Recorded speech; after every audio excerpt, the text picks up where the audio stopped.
Good afternoon, everyone. This is Mark with Wear Parts, and today, joining me today is Eric Derry from our customer care team, and we want to drill down into, no pun intended, drill down into Great Plains drill seat openers. Eric, why would you buy a Wear Parts seat opener to fit a Great Plains? Well, one of the first things is going to be the type of blade that we start out with. It's a Forged to No Neo 200 blade. It's got the 3 zones of heat treating. Right here on the center part, you've got a softer area where it's only heat treated to the 48 to 50 Rockwell C. That gives it some flexibility. You're not going to have the breakout in the center. This center middle area here, we increase the hardness 50 to 55 Rockwell C. That gives you the durability. It's going to keep that blade running straight. It's not going to be warping. And then when you get to the outside, we increase that hardness even more to make sure that edge is nice and hard. It's going to stay sharp. It's going to wear a long time, and it's going to be there for the entire life of that blade. So there's actually three important points about that harder edge. It's gonna give you longer life. It's gonna wear sharper, and it actually withstands rocky conditions and more extreme conditions better than some of the other brands that are out there. So that's a good. So all of our Great Plains seat openers are running that heavy blade. Tell us about the bearing. Okay, on the bearings, we use a very controlled housing. So this housing it's made to our specs, so that the bearings that we put in fit nice and snug, with even clearance all the way around, making sure that fits really well. So the bearing that we use is in this housing is a 205 bearing, so it's a larger body bearing, the 5/8 arbor to fit the Great Plains, rock solid bearing, rock solid housing, extremely controlled assembly process. Yeah, I think that's one of the key advantages of a Wear Parts seat opener assembly is our assembly process.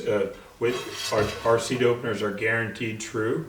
The wobble, we keep that 50 thousandths and down.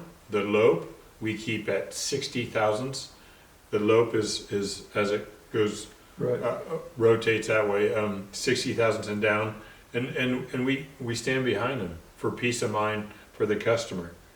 On that housing, we machine the backside of it, and then we also machine the bore of it as well, just to help so that bearing sits dead perpendicular to the blade to help on your wobble and your lope. Right, that's an excellent point.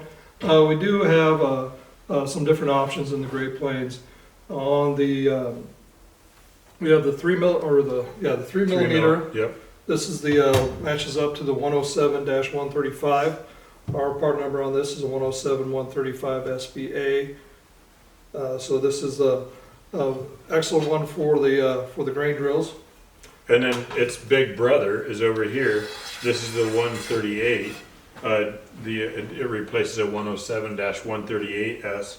And man, I tell you what, my goodness, look at how sharp that edge is, Eric. That's a really nice wide bevel on there, even more than what we have on the 3 millimeter, because you have that extra thickness. Right. It allows you to run that bevel out even more. Exactly. It's 3/4 of an inch of bevel on that particular blade. Very nice and sharp for your no-till applications. So that's that. And then you obviously have this blade here. What's that blade fit, Eric? Yeah, this is the 404-121. This will be on the this will be the same as what would be on the old Yield Pros, and also on the newer actual grain drill units. Gotcha. So that fits both some Right. of your HD grain drills, right? Right. If your Great Plains grain drill, if the model number ends in HD, it's going to run this 404-121S replacement. And this is a double bevel blade, so it's got the bevel on both sides with the sharp edge running right in the center of the blade. Very good. Well, folks, that wraps up our session here on the Great Plains seat opener assemblies. Again, they're guaranteed true for hassle-free less downtime for the customer. I think that's one thing that we focus on here at Wear Parts is we want longer wear life, reduced downtime, and a lower cost per acre. So it's a win-win situation, a win-win end result for the farmer and then the dealer who is our customer. Thank you and good afternoon.